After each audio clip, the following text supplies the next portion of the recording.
Hello and welcome. My name is Peter Reynolds. This programme, which dates from 2013, is about John Castle's Railway. John is a well-known modeller in the 7mm scale and has been the source of many of the excellent video programmes contained within the Gage-O Guild library. This new introduction to the programme has become necessary to remove copyright music on the original to allow viewing on YouTube. John wrote a book about his O-Gage story, and excerpts are included in this video. The book used to be obtainable as a download from the Gage-O Guild website, but appears to be no longer available. However, the video follows the contents of the book. In the original introduction by Chris Simpson, it was planned to show all the pages from the book on the screen. However, this was deemed to be impractical. Instead, there are pages included that illustrate the track layouts at the various locations, along with the power feed arrangements. If you would like to see the diagrams for longer, use the pause feature for the video. Otherwise, the pictures will change every 20 seconds.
This is my O-Gage story, the book.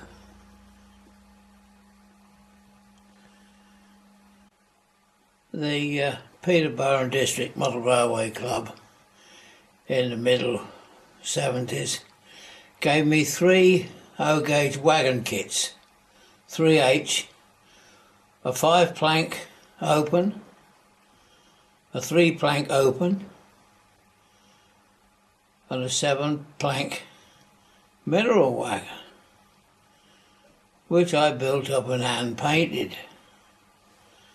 The next project was to be an engine to pull them. What was needed next was a loco, and a couple of good friends, Dennis Ingram and Alan Rawson, showed me how to scratch build. And this is a J50, all scratch built and still operating in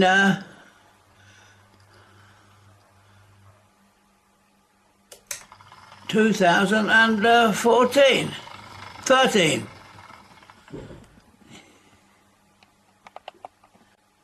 Of course, the next thing needed was a brake van. So I made a pair of LNER Toads. One sort of modern and one sort of not so modern.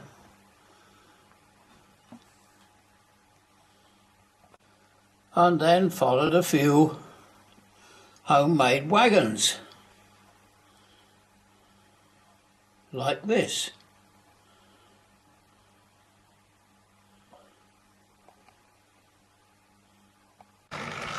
I then decided that I needed some coaching stock. So I made a model of the Epidon Ongar push-pull set. This is the full third, and the driving trailer a brake third.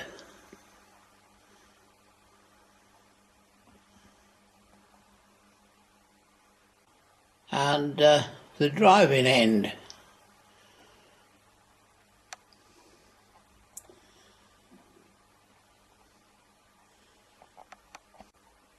The J50 didn't look right for the push-pull set, so I decided that we would have to have a proper engine. So I made an F7 242 tank, Great Eastern of course.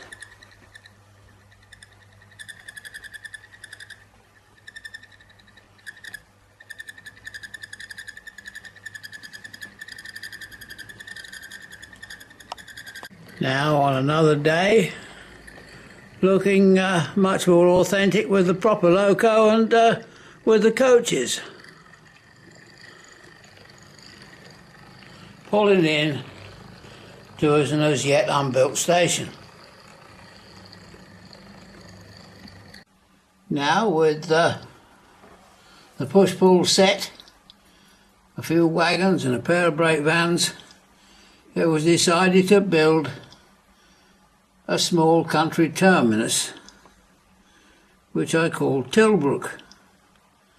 The station building is taken from a plan by P.D. Hancock of a Scottish station, and it fitted the area I'd got, which wasn't very big. And this is a view of the other end and part of the goods yard and the platform. This is a view from the other side of the track, looking into the station building.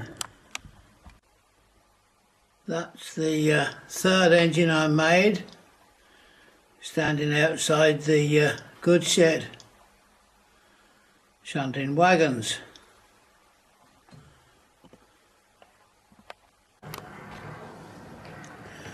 This is the long shot of the push-pull coming in to Tilbrook Station.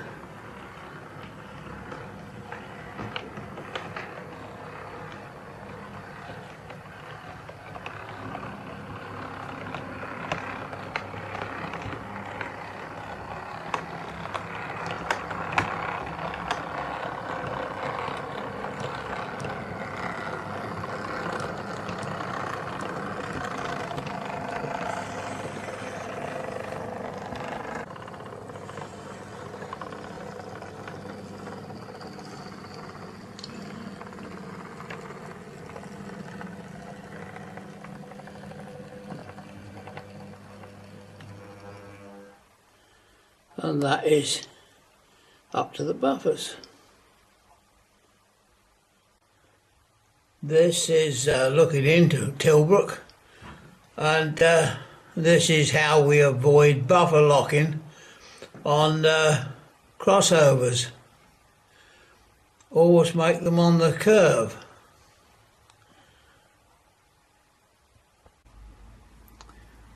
The J24 is shunting a couple of empty tank wagons.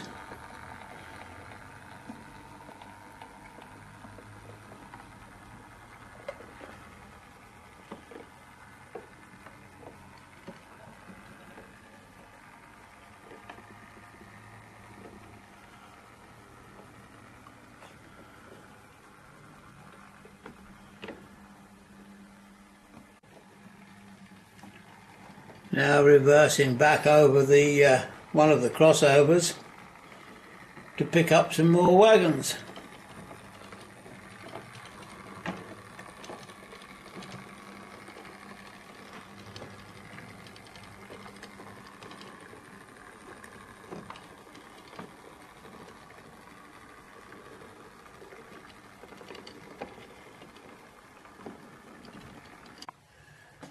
When first built, we found the crossover wasn't long enough, so we built another one, which the J17 is crossing over to pick up some wagons. And this is why it was never made portable, because that lump of track came halfway across 2 5-foot boards.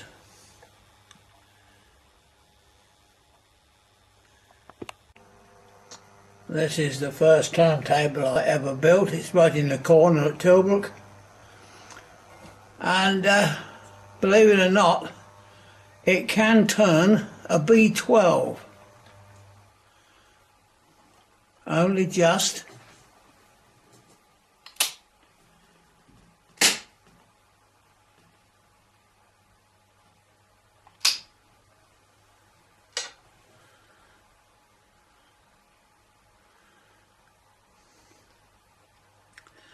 The hopper wagons are scratch built.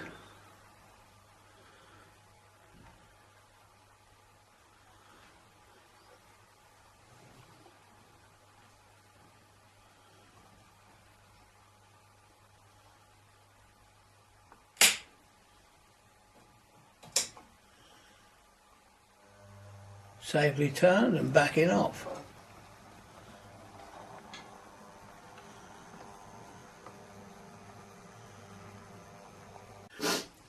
When these working gates were first fitted, the fiddle yard was immediately after.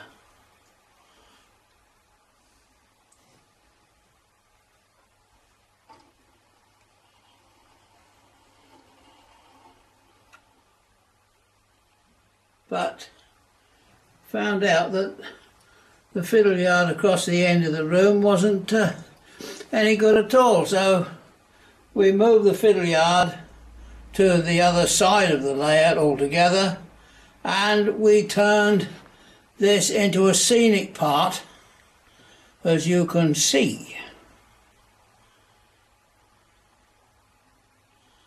There's now a road bridge as well as the rails, and making the scenics look much better. And then climbing a hill to cross the railway as it gets towards the corner.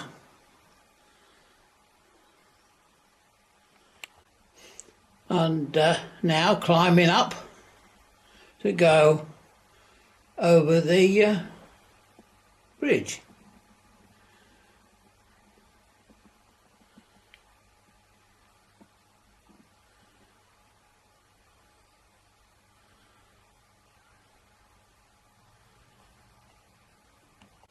And then carrying on all the way to the far corner, where the Canham layout now goes towards Castlegarry, but then there was nothing there at all. Now, having made some more suburban stock, it was time to build a loco to pull them, a passenger type loco. And there it is. It's a D49 Berkshire, just getting a little bit more coal chucked on, and then it will take this suburban train from Tilbrook to the future Canham.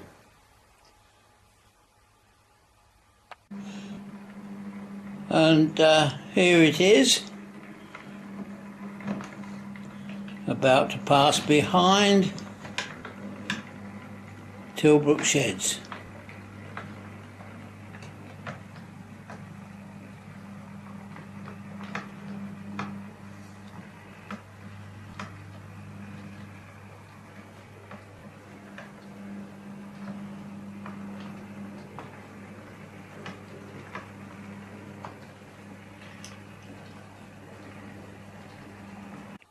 Now the gates will close to the road traffic.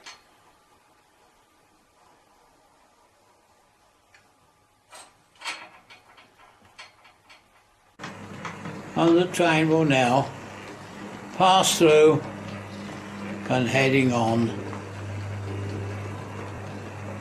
to what will be Canham Junction.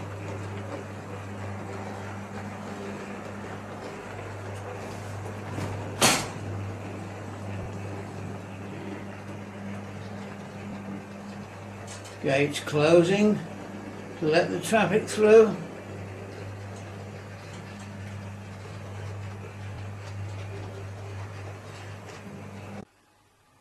When we decided to put the fiddle yard on the opposite side of the room, the branch line came in the bottom left corner and joined the main line. Now, when we started the layout and started the junction, that bridge had a mirror at the back to make out it carried on, whereas in fact it was just a dead end. Then we come round, we've got two lay-by sidings at the back, and then we've got the junction there.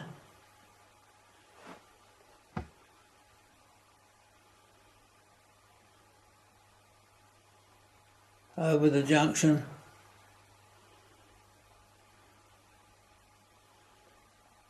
And then through the platforms. That's platform 1 and 2. The one this side is for the branch. The one the other side is for down trains to the north. And in the distance on the right you can see the up platform.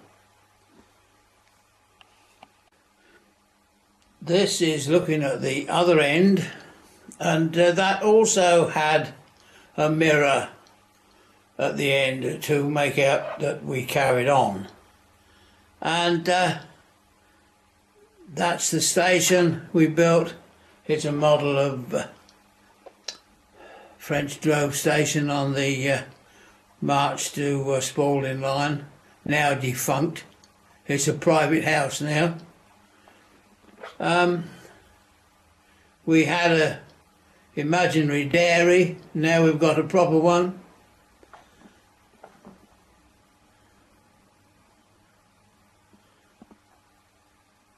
Scratch-built footbridge and all the gubbins that went with it. The signal box is copied from the one at French Drove, and the back scene was hand painted by myself. All the signals are homemade, electrically operated and interlocked with the point work. This is the starter signal for the bay.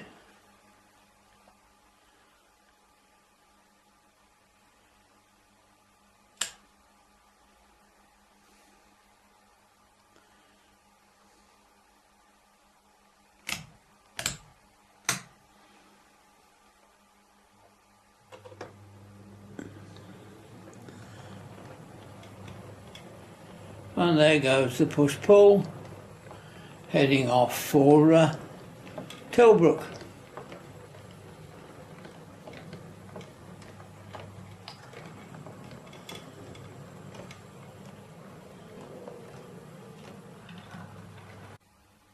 We've now moved up to the Castlegarry shed, and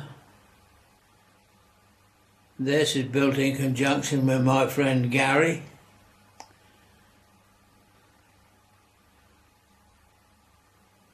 There was a J39 in front of the shed. There's a B1 on the side of it.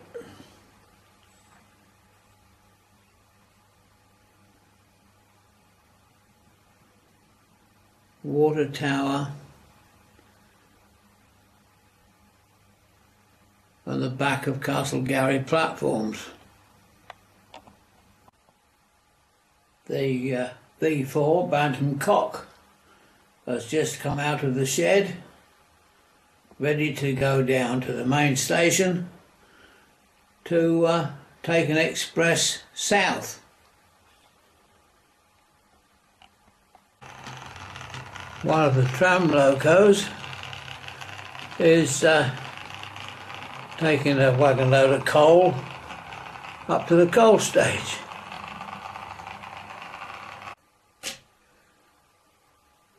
The B1 is now off to the turntable.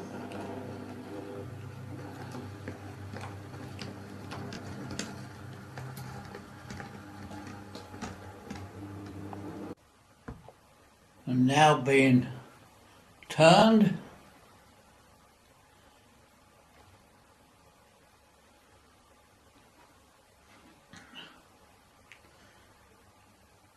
This is the second turntable we built, and this has got a short circuit bit fitted so as when it gets there it cuts the motor and lines the track at the same time. You'll hear the click in a minute.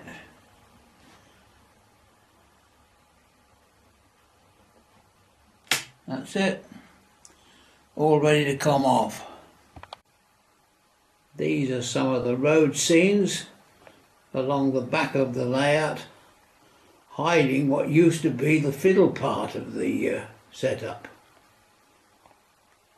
This is the bridge that crosses the centre of the engine shed layout. Quite a wide road. And then you look down at the sheds.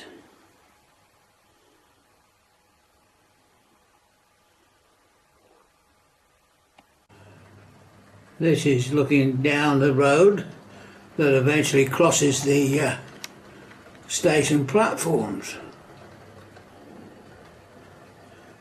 Underneath the bridge, a shunter is moving a few wagons.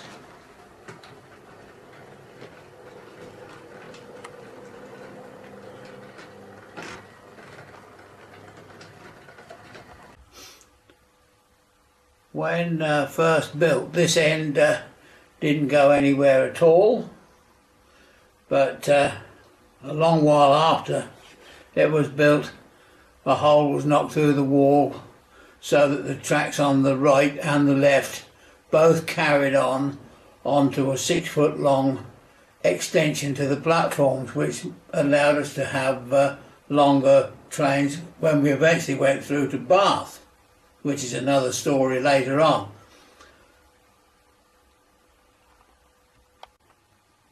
This is part of the goods yard and some of the track work with the scissors crossover and a couple of 3 double slips at the throat of Castlegarry station. This is the homemade scissors crossover.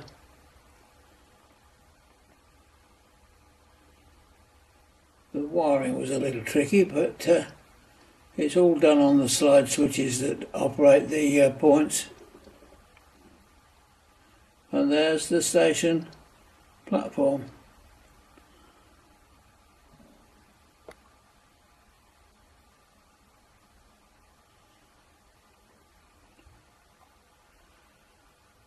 Platform 1, 2, 3.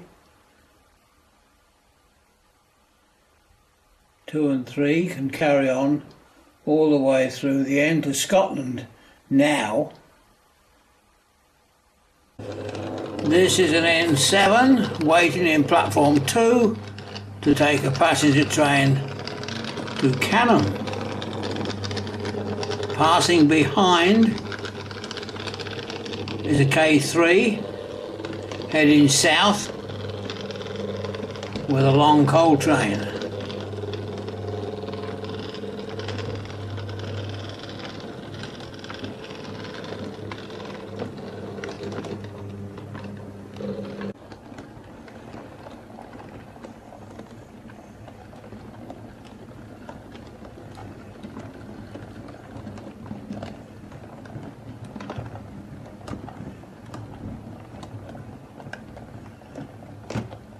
Past the cattle dock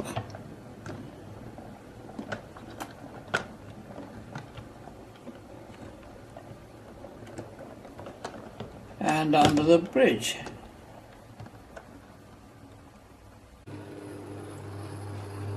Coming in to wait in platform 1 with a J39 with Gary's breakdown crane.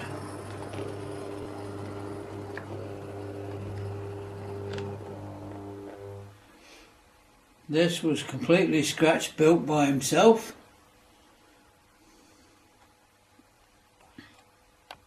As it's travelling through, the chimney is in the down position.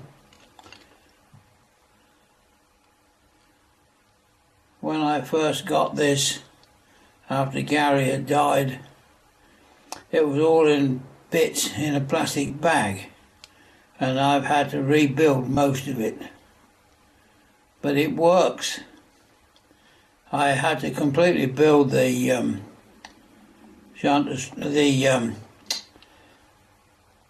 wagon at the back that held the jib. That had disappeared completely. The different colour paint grey at the back wasn't there. I had to rebuild that. And the odd motors had burned out. Moving into the club room, this is the exit from the layout. It goes through a hole in the door and joins up with Canham now, but when first built, this was the end of the line. A twin track main line coming in. There's a brewery in the corner.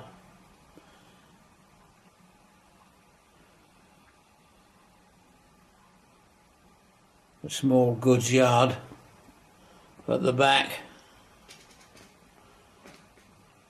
And coming round,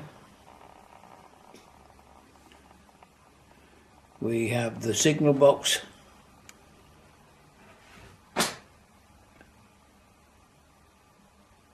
and heading on round towards the station. This is looking back into where we came in, and that three-way point, the one on the left, originally didn't go anywhere, but now it does. It goes to the gasworks and coal mine, but that's later on. Now this is a shot looking straight down the line towards the loco, and on the left is the up main, in the centre the down main with single slips to go to the loco sheds, and also the goods yard and head shunt. The main line curves after the point work to the right. This is the beginning of the curve. You've got another goods yard on the right.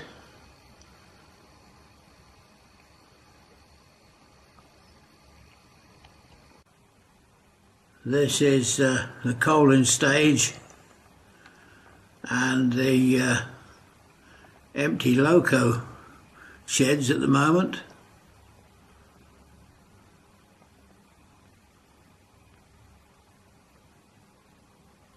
This is halfway round the bend. There's a timber yard on the right of the goods platform. There's a major road crossing the corner, which effectively hides the corners. This is the main road.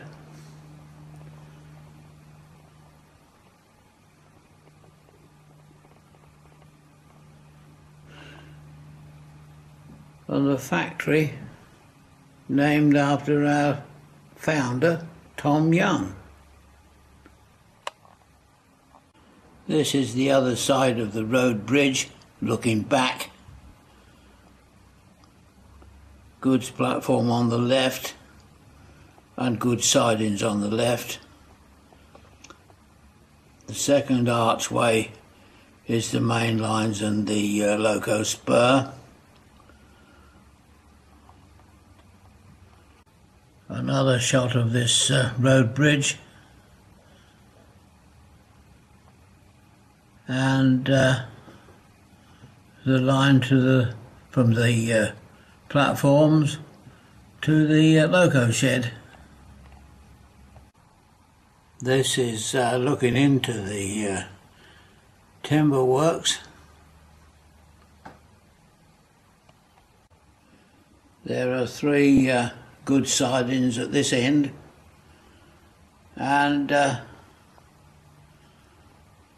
main line is swinging round and down to go to the station. This is the point work into the station. There are three platforms, a run-round loop and a carriage siding, and a gantry signal. This is under the river bridge with a couple of barges. The lock gates are at the back.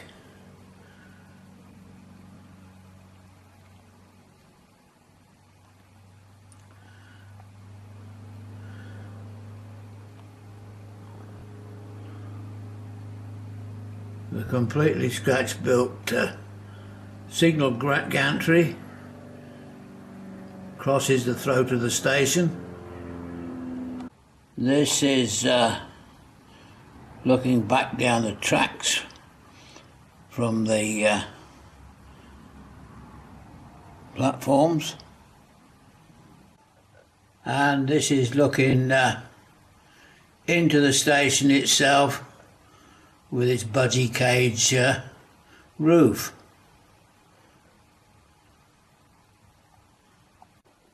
This is looking from the station car park over the fence to platform 1, where a parcels train is waiting. This is underneath the station roof, and houses at the back.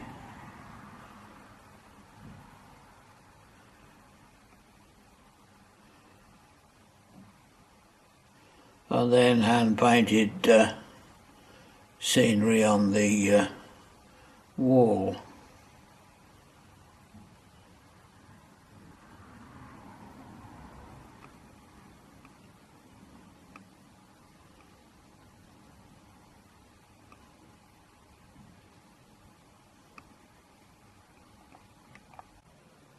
This is the very latest part of Bath layout.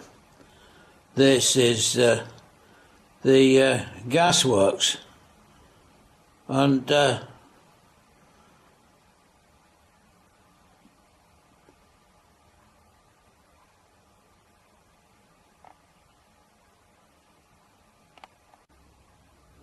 Not a coal truck in sight or a coke wagon.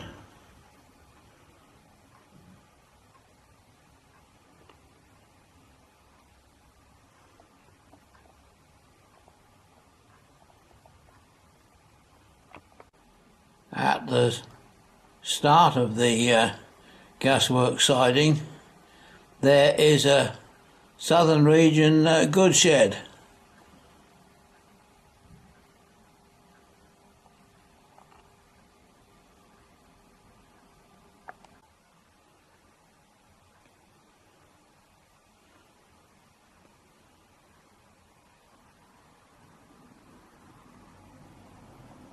Quite a large shed.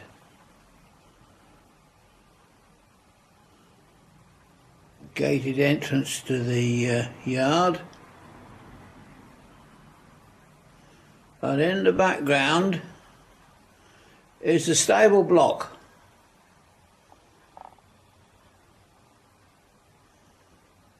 And there's the exit to the layout when it goes across the bridge to Canham. This is outside the bath shed, and that is a little trapdoor that opens out, and the bridge fits in that, and then it comes across over the roadway to that little porch bit that sticks out of that wall, and inside that is Canham. We've now moved into the room next to Castlegarry. I made 2 holes in the wall to extend into this room. We did this because when we got through running into Bath, we hadn't got long enough platforms. So we put the 4 tracks that came through, platforms 1, 2, 3 and the goods head shunt, we extended them 6 foot into the room, into this room. Since then we've put sidings on platforms 2 and 3, and to make it a bit more useful.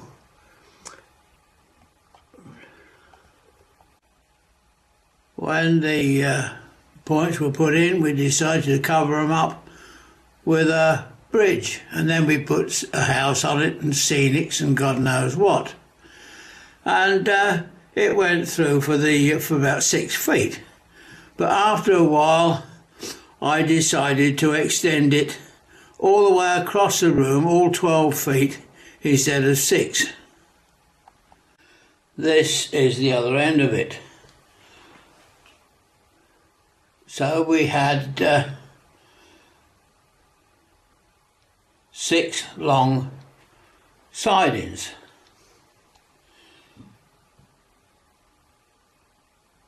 Then I decided that we would have to have because we got more wagons, we wanted more space to put wagons. So we did the dockyard next, which is the track leading round on the left. This curves left. It's rather a sharp bend. It's about 4'6", maybe less in places. And this crosses the estuary with the large ships in the background. It's a Meccano bridge, near enough.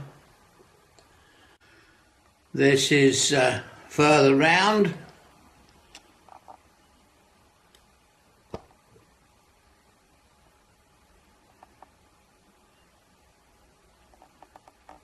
And that's the beginning of the dock. This is looking down the dock from the water side, and departing from the platform is a G5 with the boat train.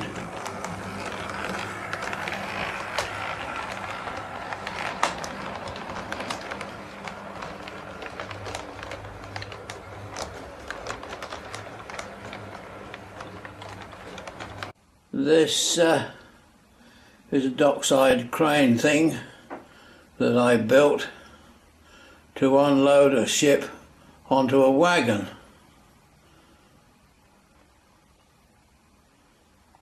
This is a shot of the bucket. With a bit of luck, this is how the crane works. Lower the open bucket into the boat, shut the bucket and lift at the same time, and swinging round at the same time over the wagon, lower it into the wagon so as it doesn't spill. Now open the bucket,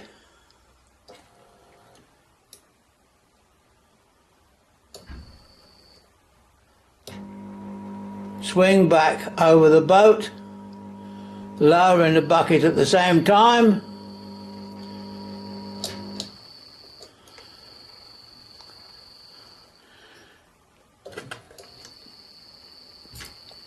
grab another load of swinging round,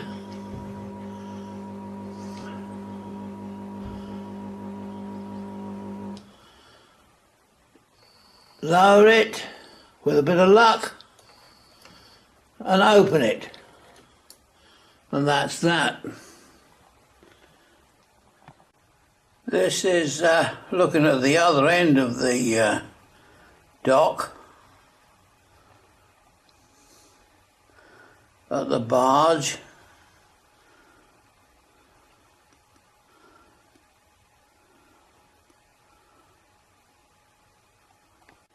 And this is in the middle of the dock area. The barrels are strategically placed over top of the sticking up rods that move the points. And then, when I decided to have a coal mine, I laid another point in on the head shunt line that went to the docks to put a short siding in, and then the line curling round to the mine. And this is the entrance down to the mine. This is built on a lifting flap so that I can lift it all up and get to the corner of the room where I lift the bridge off with the house on it, and I can get at the point work under the bridge, which has got the point motors on.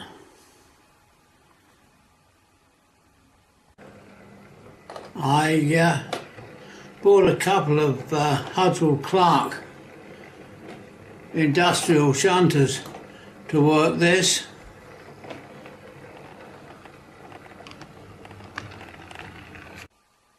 This is a shot from the bridge that covers the hinges of the lifting flap of the corner piece with the garage and the house, Hilltop House, and the main lines. This is looking in the opposite direction from the bridge. This is the coal mine. There's another mine in the distance, looking over the level crossing.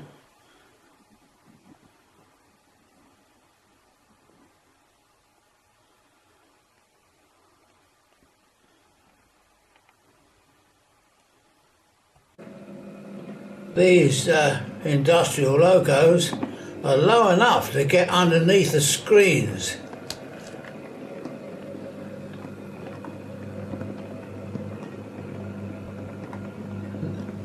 This one is coming out with loaded coal wagons. Both of these industrial locos are posing for their photos. The one on the right at the front is Captain, number 2, and number 1 at the back is Elijah.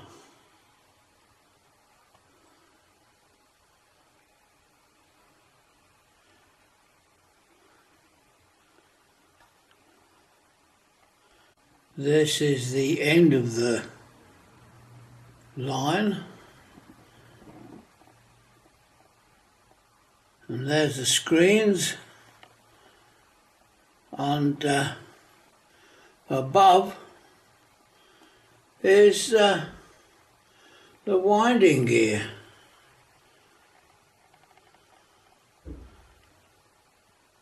And there it is. The last things we did in this room was to fit a scenic part that is under the fixed bridge from the docks to the original fiddle yard, and all this lot can drop out so that I can get behind the bridge to do any repairs that happen to be in the corner. That platform at the bottom, or dock part, is for the new oil terminal. Looking down to the end, the bridge on the right hand side, one track goes all the way through to what in the future will be the Scottish end of the line, but that is nowhere near finished, but it's operational. These tracks were going to be like a fiddle yard sidings, but now that's like been scenic a bit more, and it's a marshalling yard. The Teak Express at the back, Gresley Express, is all homemade, and that is the longest trains we can cope. 7 coaches is maximum for Bath as well as this end.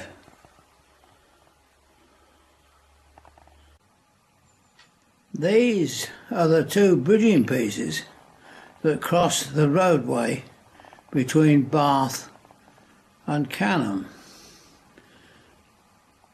The shorter one has got its lid moved to one side, but that's where it stays between operating sessions, on the floor in Canham. And this is the last page of the book.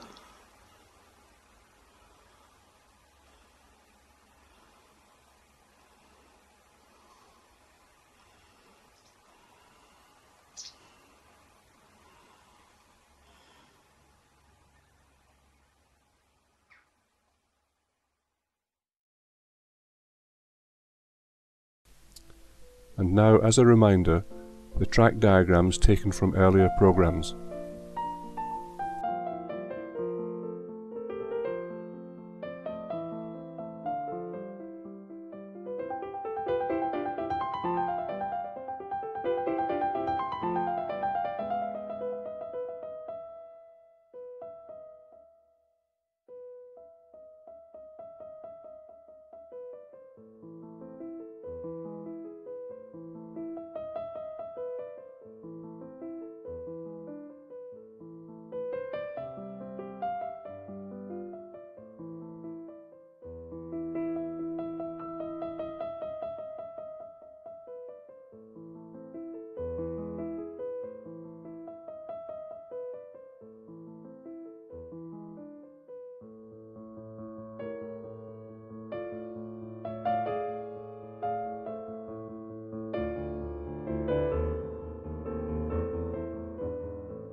We're standing in a field looking over the road into the coal mine.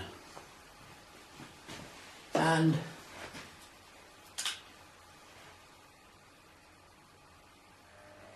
a Hudswell Clark 060 saddle tank is bringing out a string of loaded coal to take round to the docks.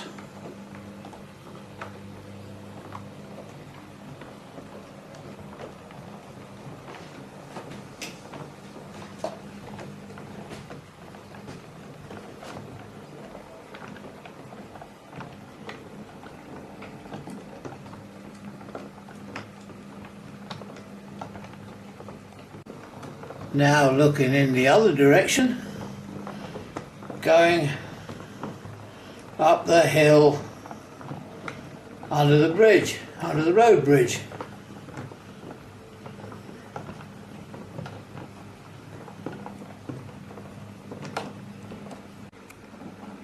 And out the other side.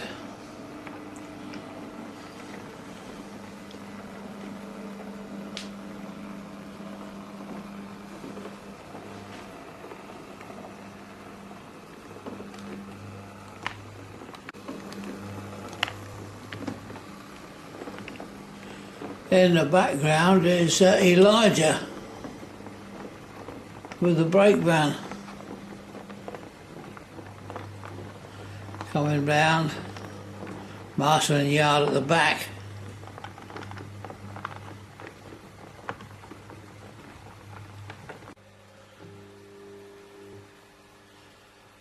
And now Elijah is taking over from Captain. It'll take the brake van down the mine and bring the rest of the coal wagons back.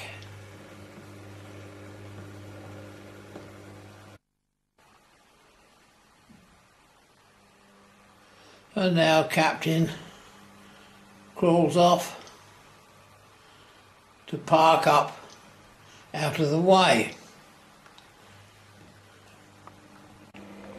And here he comes up the hill with the rest of the coal wagons.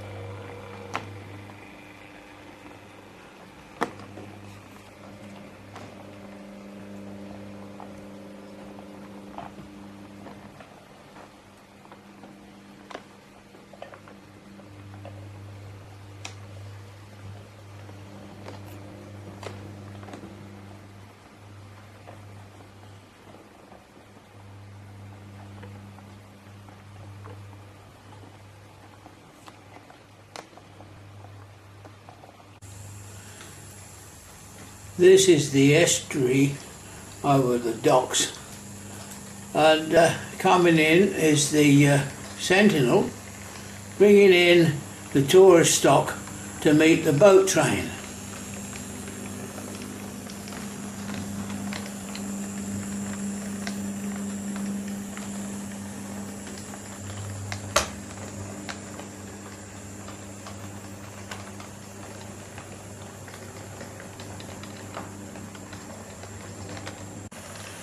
Now drawing in right up to the very end of the platform, and there's a water's edge.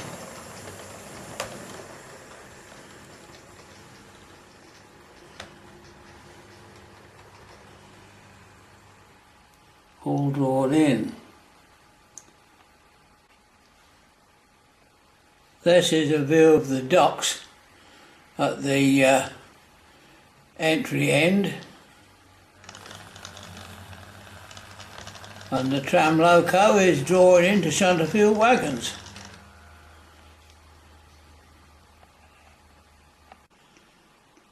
Now we're waiting for the G5 to come in and pick up the boat train.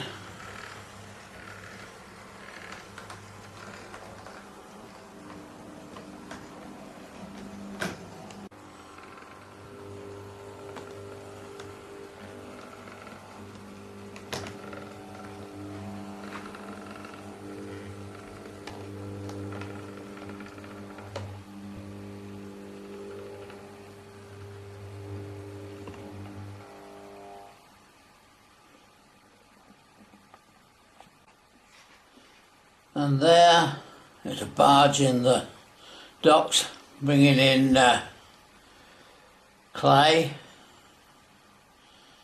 and the excursion stock is waiting for the boat to come in. This is how we unload the wagon.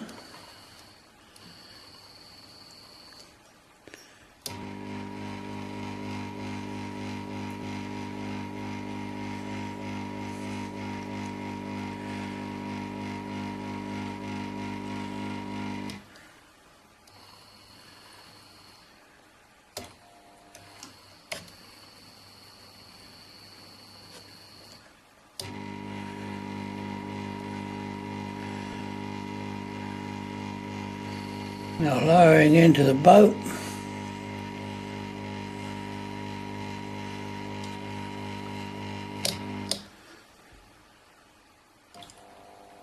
And empty.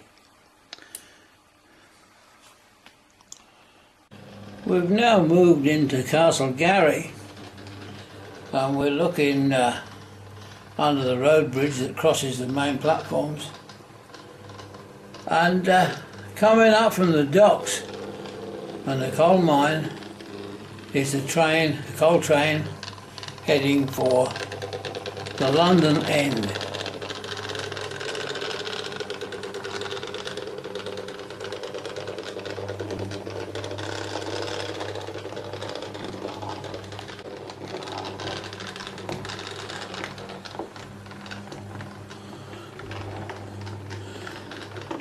Now passing by the station,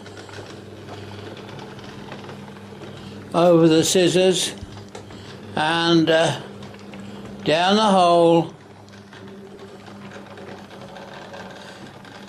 First stop, Canham Junction.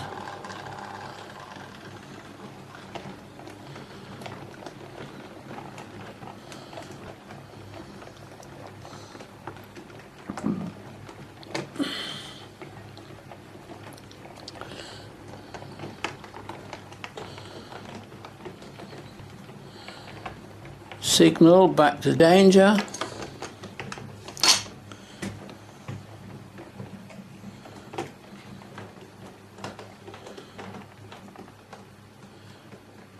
And away.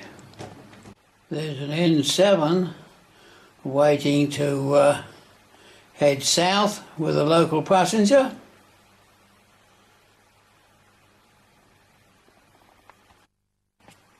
Moving round to the turntable end, there's a J72 with a shunter's truck behind.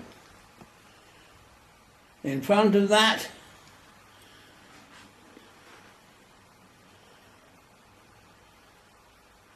is a V3.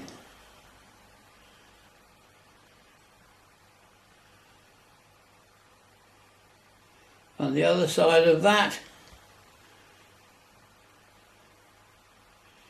is a Sentinel shunter, departmental loco number 54.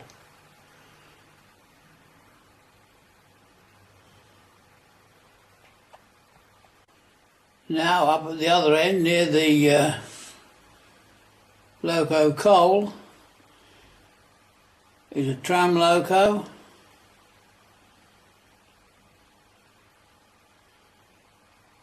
Behind the tram loco is a Q5. Behind the Q5 is a C14 M&GN.